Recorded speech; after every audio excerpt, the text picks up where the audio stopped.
On considère ici la somme d'une série entière de rayons de convergence strictement positifs.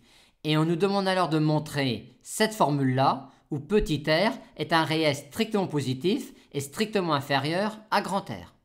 Pour cela, on va commencer classiquement par exprimer la fonction que l'on intègre sous la forme de la somme d'une série de fonctions sur l'intervalle sur lequel on intègre. Et pour cela, on va réaliser un produit de deux séries. Et ces deux séries-là sont absolument convergentes étant donné qu'une série entière converge absolument dans le disque ouvert de convergence.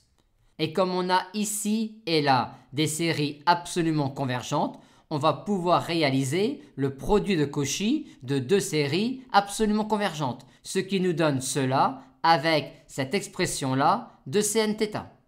Maintenant, on va valider le théorème d'intégration sur un segment de la somme d'une série de fonctions à l'aide de la convergence uniforme. Hypothèse 1.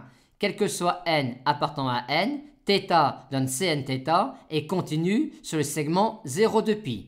Hypothèse 2, on va montrer que la série de fonctions de terme général Cn converge normalement sur le segment 0 de π. Pour cela, on va rechercher un majorant de θ donne module de Cnθ sur le segment 0 de π.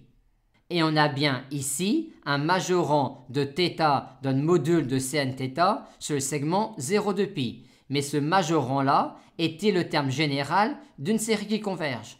Oui, car il s'agit du terme général du produit de Cauchy de cette somme infinie-là avec elle-même.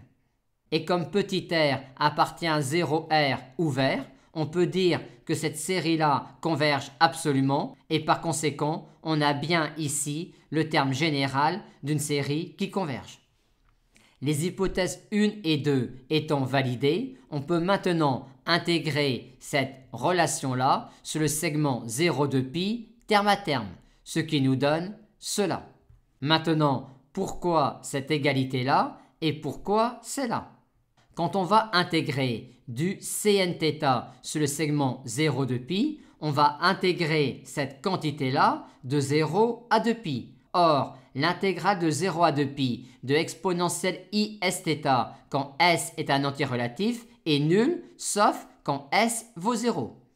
Aussi, quand n n'est pas pair, on est assuré que l'intégrale de 0 à 2π de Cnθ dθ est nulle. Par conséquent, dans cette somme-là, on va sommer uniquement sur les termes d'indice pair. Et maintenant, quand on regarde C de n, on a alors que quand on va intégrer cette quantité-là, toutes les intégrales seront nulles, sauf quand k est égal à petit n. Et pour k égale petit n, l'intégrale de cette quantité-là est égale à celle-là, ce qui nous donne cela, c'est-à-dire le résultat demandé. Maintenant, dans la question 2, on suppose que le rayon de convergence est supérieur ou égal à 1 et on suppose que tous les coefficients de la série entière sont des entiers relatifs. Et on suppose de plus que grand S est borné sur la boule fermée de centre 0 et de rayon 1. Et on nous demande alors de montrer que grand S est un polynôme. En notant alors grand M, un majorant de module de S sur la boule fermée de centre 0 et de rayon 1, on a alors cette inégalité-là. Et pour aboutir à S polynôme, on aimerait montrer que les coefficients de la série entière sont nuls à partir d'un certain rang. Or, dans la question 2, les coefficients de la série entière sont tous des entiers relatifs. Et comme on nous parle ici de série, si on arrivait à montrer que AN tend vers 0, on pourrait alors en déduire que AN est nul à partir d'un certain rang.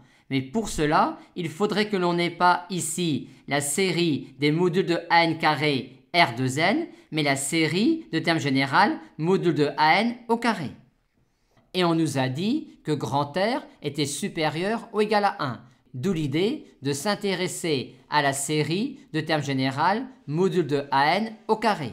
Et pour cela, on aimerait prendre petit r égale 1 ici, mais ce n'est pas possible si grand R est égal à 1, mais on va gérer classiquement cette situation-là en disant tout d'abord que si grand M au carré majore cette somme-là, étant donné qu'il s'agit d'une somme infinie de réels positifs, grand M au carré va également majorer toutes les sommes partielles de la série.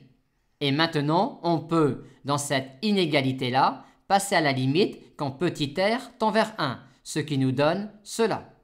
Et de cette inégalité-là, on en déduit que la série à thème réel positif module de n au carré converge. Et maintenant, comme la série des modules de n au carré converge, on a en particulier que module de an tend vers 0. Or, comme an est un entier relatif, il existe donc un indice à partir duquel tous les coefficients an sont nuls, ce qui permet de répondre à la question posée.